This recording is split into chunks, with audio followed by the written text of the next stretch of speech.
On Sunday's podcast, Blonde and I discussed an emotional town hall event on CNN from last week, in which a mother who lost her son brutally to murder at the hands of an illegal immigrant asked a question to Congresswoman Nancy Pelosi. Thank you for having me. Please excuse my voice tonight. In 2010, one of the illegals slaughtered my son. He tortured him, he beat him, he tied him up like an animal, and he set him on fire. And I am not a one-story mother.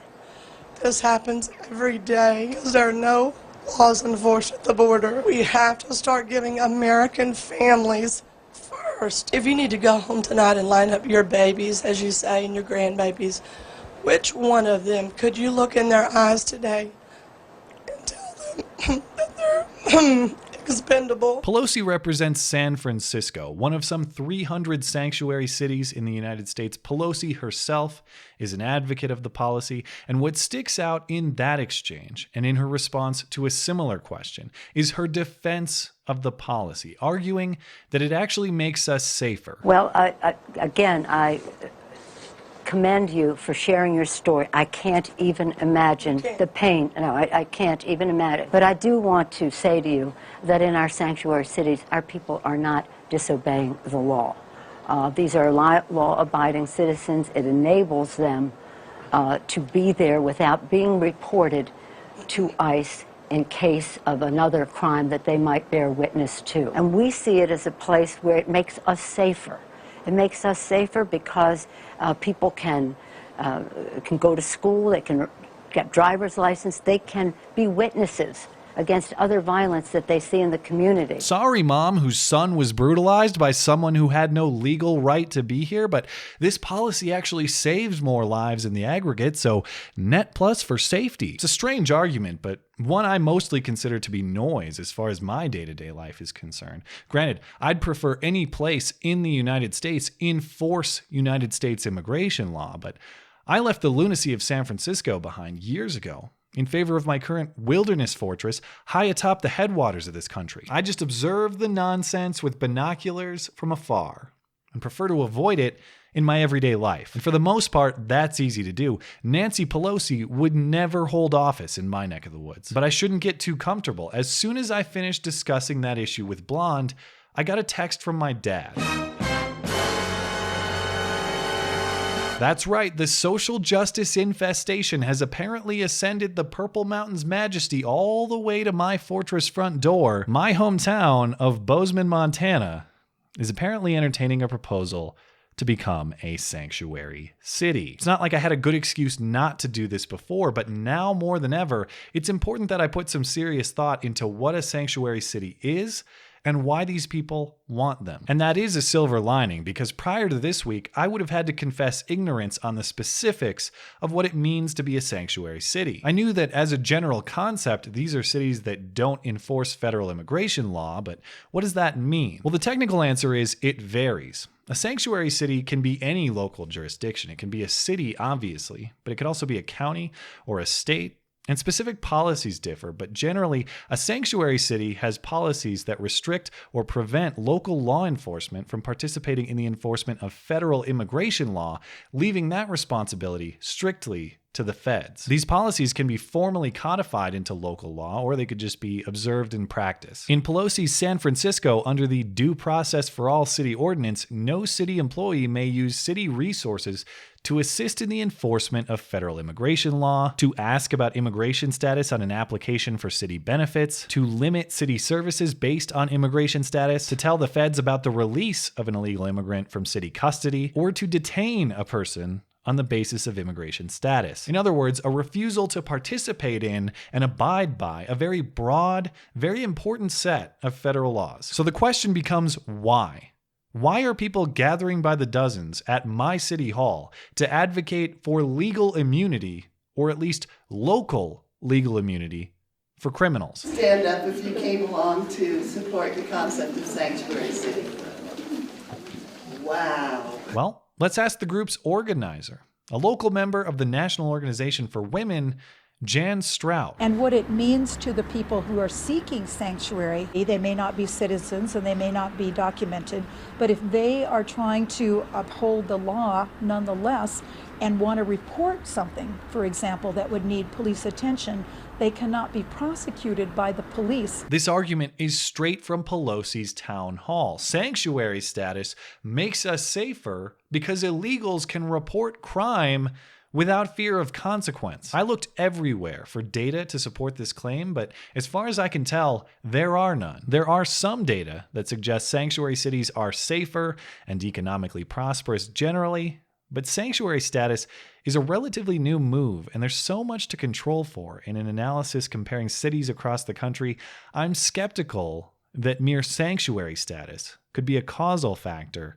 in lower crime rates or economic health. Plus, the logical conclusion to this reasoning is open borders lead to safety and economic prosperity, but there is ample counter evidence to that idea. In any case, this is a different question entirely than we started with. The point is, we don't have evidence, at least that I can identify, that illegal immigrants are reporting crimes in sanctuary cities and therefore making those cities safer. So without data, all we can do is wonder.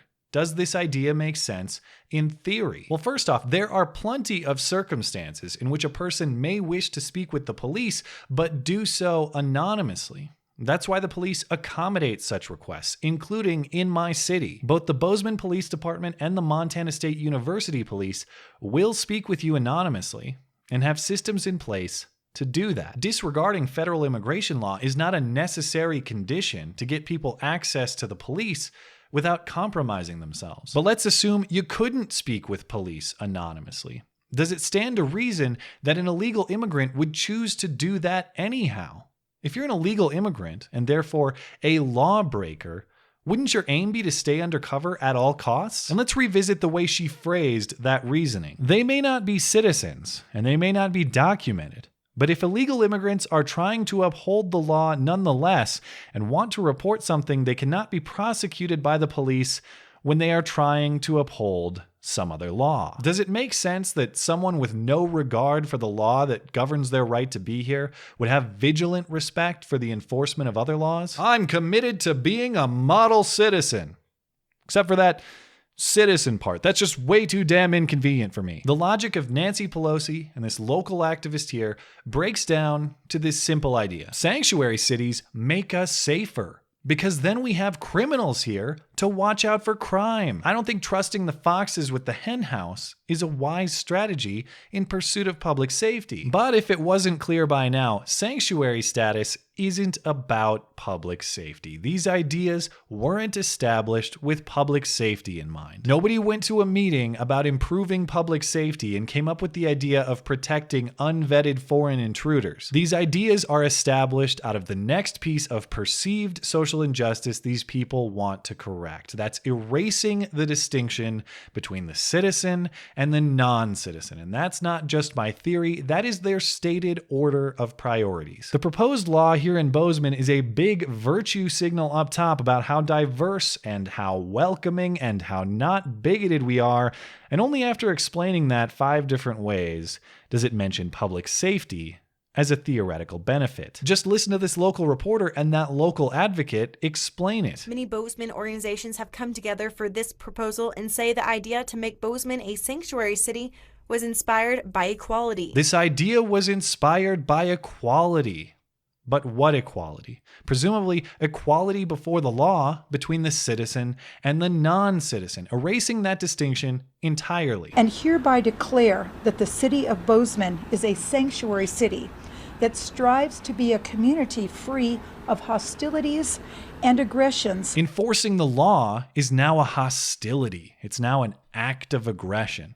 I'll have to remember that the next time I'm pulled over for speeding. And upholds the commitment to be a community free of prejudice, bigotry, and hate. Listen to that. What is the implication there? The enforcement of federal law, recognizing the legal distinction between the citizen and the non-citizen, is now an act of prejudice, an act of bigotry, an act of hate. Even if you think we should have more lenient immigration policies, this precedent of disregarding the law simply because you have virtuous intent should worry you. This thinking of, oh, we'll disobey the law, but it's fine because we are safer and we're pursuing a moral end, that's not a standard we want. I know the law says I have to pay my taxes, but I think that money would be better off in the hands of the local charity. I know the law says I can't carry my firearm in this federal building, but I'm going to do it anyway, just in case a bad guy shows up. I know the law says I can't traffic marijuana across state lines, but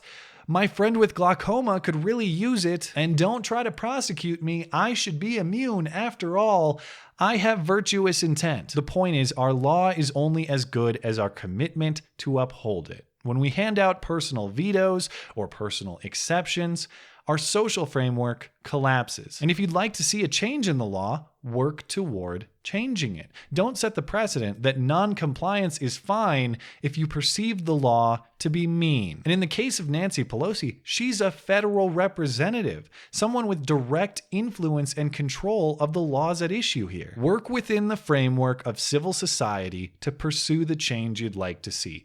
Don't say it's acceptable to blow the whole thing up if you disagree. And that's exactly what I intend to do. For now, this proposal here in Bozeman was simply an impromptu virtue signal down at City Hall, not a formal law up for consideration. But if the city commissioners do consider making this proposal a law, I will do what I can to persuade them that's a bad idea. It'll be fun. At this point, I'm a professional bigotry advocate anyway. I'll put my internet skills to some practical application.